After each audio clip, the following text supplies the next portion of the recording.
This is my presentation on the philosophy found within The Legend of Zelda. The Legend of Zelda is a video game series developed by Nintendo on February 9th, 1986. The series features recurring characters across many timelines who adopt the same role. The series tackles the philosophical concepts of good versus evil, reincarnation, free will, and many more. In The Legend of Zelda, the world was created by three goddesses. Din, the goddess of power, created the land. Nehru, the goddess of wisdom, created order. And Pharaoh, the goddess of courage, created all of the life. The creation story in Zelda offers a pluralistic view of reality, because reality is composed of more than one thing. The world in The Legend of Zelda consists of at least three different fundamental things: the physical world created by Din, the order, which would be like the laws of physics or gravity, created by Nehru, and finally, life itself, created by Pharaoh. This aligns with the real world view encompassed by pluralism. Pluralists believe that reality consists of more than one fundamental thing. After creating the physical world, the order, and the life, the three goddesses departed back into the heavens. However, they left behind a sacred relic known as the Triforce. The Triforce is made up of three separate parts. Each piece represents one of the goddesses. The Triforce represents the necessary balance between power, wisdom, and courage. It is the ultimate force behind all things. The Triforce has the ability to grant the wish of anyone who acquires it, but a proper balance of wisdom, power, and courage is necessary to unlock its full potential. This is similar to the real-world concept of the yin and yang. The yin and yang represent the opposing forces that continuously keep the world in flux and create change.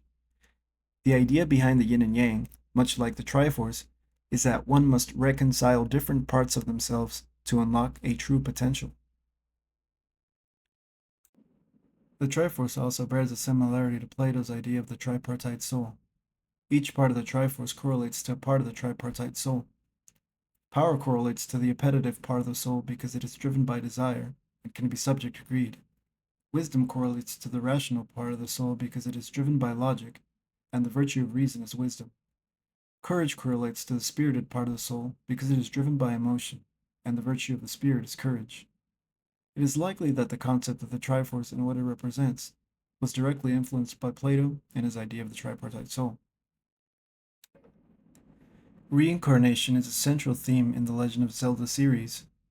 The three recurring characters are reborn in a cyclical manner. Their purpose is to maintain the balance of power, wisdom, and courage that is signified by the Triforce.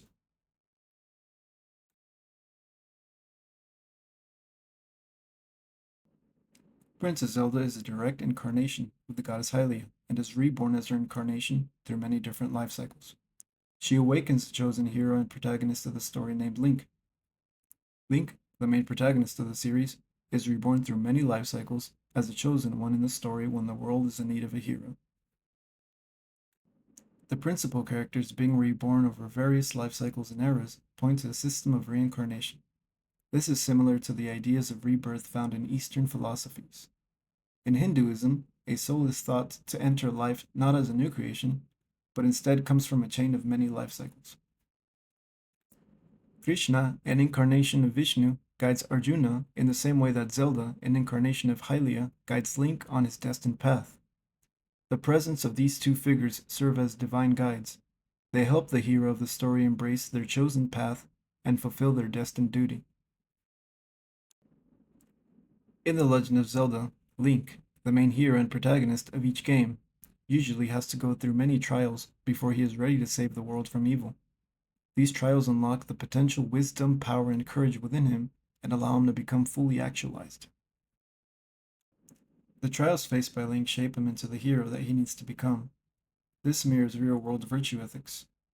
Aristotle argued that everything has an end goal and that the goodness of a thing is determined by it realizing its purpose or goal. The trials and challenges faced by Link are meant to build virtue and allow him to fully flourish into his destined role.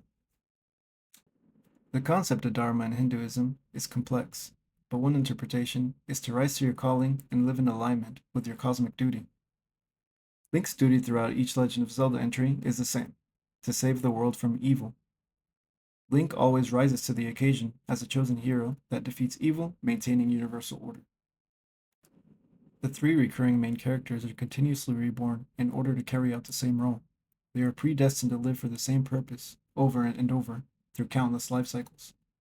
This implies that they do not possess free will, and their fate has already been decided since before they come to be. The fact that the principal characters of the game are born cyclically in order to carry out a predetermined role reflects a fatalist reality in the Legend of Zelda universe. Fatalism is a view that free will does not exist, and that things are predetermined from the start. No matter the circumstances, Link was always destined to carry out his role as the hero of the story that defeats evil. Ganon is the main antagonist to the Zelda series. He is reborn through many timelines. One could argue that without Ganon, there would be no need for Link, the chosen hero, to exist. Ganon's existence is necessary to maintain the balance between good and evil. Thomas Aquinas explained that without evil, all the good loses its meaning. It is necessary for a contrast between good and evil to exist, to truly appreciate the good. In conclusion, the philosophical concepts found within the Legend of Zelda are vast. Creation stories that make sense of the world, embracing one's cosmic duty, attempts to justify the existence of evil, and trials that allow for human flourishing are but a few examples of what this video game franchise has to offer in terms of philosophy. My first source is a period article. My second source is a website. My third source is another period article. My fourth source is a college level philosophy book. Source number 5 is a period article. Source number 6 is another website. Source number 7 is a book. And source number 8 is another period article.